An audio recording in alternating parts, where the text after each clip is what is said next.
Jalan, awas.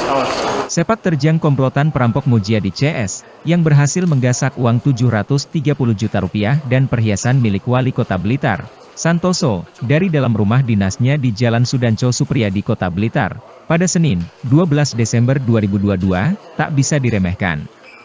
Terbukti, sebelumnya komplotan tersebut pernah melakukan aksi perampokan di sebuah gudang distributor perusahaan rokok ternama, yang berkantor di Pasuruan, dengan kerugian Rp200 juta, pada Senin, 11 November 2022.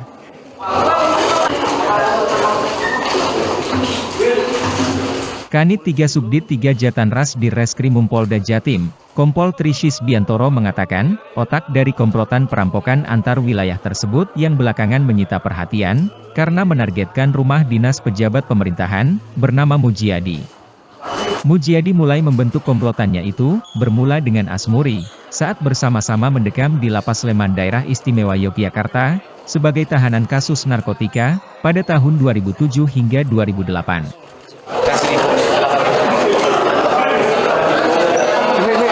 Pria berkepala pelontos dan berbadan tinggi sekitar 178 cm itu, merupakan anggota lain dalam komplotan perampokan rumah dinas Wali Kota Blitar. Selama menjalani masa tahanan tersebut, keduanya juga berkenalan dengan 3 orang tersangka lainnya, seperti Ali Jayadi, Oki Supriyadi, dan Medi Afrianto.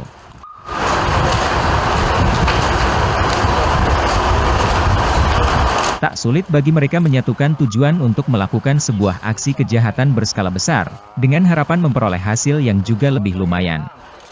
Oleh karena itu, mereka akhirnya merencanakan aksi perampokan di rumah dinas Wali Kota Blitar, yang ditinggali Santoso, istrinya, beserta dengan 3 orang anggota Satpol PP sebagai pengawalnya, pada Senin dini hari, 12 Desember 2022. Spesifik investigasi crime itu cukup lihai untuk melarikan diri. Yang pertama itu dilakukan penangkapan terhadap NT itu di hari Jumat untuk lokasi di salah satu penginapan di Bandung. Ini tersangka yang paling kanan. Kemudian perannya adalah yang bersangkutan sebagai otak yang merencanakan aksi pencurian. Kemudian perencanaan ini dimulai sejak yang bersangkutan menjalani hukuman di LP Sragen. Kemudian yang bersangkutan juga mengajak para pelaku lain, 4 tersangka lain. Kemudian yang bersangkutan juga yang membeli mobil Innova yang warna hitam digunakan waktu di TKP, termasuk yang menyiapkan plat nomor warna dinas atau plat merah. Kemudian yang bersangkutan juga yang di CCTV kelihatan membuka pagar masuk pertama kali. Kemudian uang yang diperoleh itu sekitar 730 juta dari Wali Kota Blitar. Kemudian yang bersangkutan mendapatkan bagian atau mengambil bagian 140 juta. Kemudian 3 buah jam tangan merek Case yang nanti akan kami tunjukkan di dalam barang bukti. Pada saat penangkapan yang bersangkutan di salah satu penginapan di Bandung di hari Jumat, tadi sudah sampaikan ke Bapak Kapolda, juga bersama dengan tersangka DPO dari Polres KP3 yang waktu itu ada barang bukti 3 kilo sabu-sabu, yang saat ini juga sudah kita serahkan ke Polres KP3 untuk diproses selanjutnya terkait DPO itu. Kemudian di hari Sabtu pengembangan, waktu itu juga langsung dari arahan Bapak Kapolda untuk kita tidak boleh kembali untuk melakukan pengejaran terus sampai saat ini juga, yaitu tersangka inisial AJ umur 57 tahun ini ditangkap di SPBU Jombang.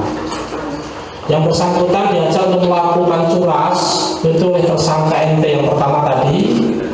Kemudian kalau di CCTV yang menggunakan batik yang telah disediakan oleh tersangka LT. Ini salah satu tersangka perannya membangunkan Satpol PP yang berjaga di pos sambil melakukan pengancaman dan mengikat tali. Dan nanti mungkin juga akan disampaikan oleh Pak Kabit Lapor, salah satu tali yang kita sita di olah TKP sesuai dengan waktu juga dengan Bapak Kapolda untuk kita lakukan scan TV. Ini DNA identik dengan yang bersangkutan. bersangkutan mendapatkan bagian 100 juta. Setelah melakukan tindak pidana terhadap yang bersangkutan, ini tidak pulang langsung melarikan diri mobil dari tempat ke tempat lain.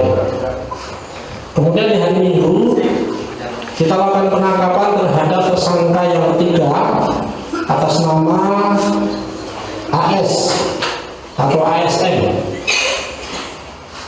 Ini ditangkap di Medan.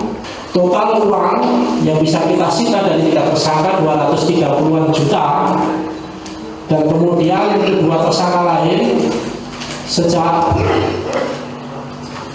awal yang sudah kita tetapkan tersangka sudah kita terbitkan DPO. Detail tentang namanya ini bisa rekan-rekan baca. Yang kedua adalah Afrianto. Ini juga di TKP. Tali yang digunakan untuk mengikat Satpol PP ditemukan profil DNA dari dua tersangka dari tiga tersangka tersebut. Terima kasih sudah nonton. Jangan lupa like, subscribe, dan share ya.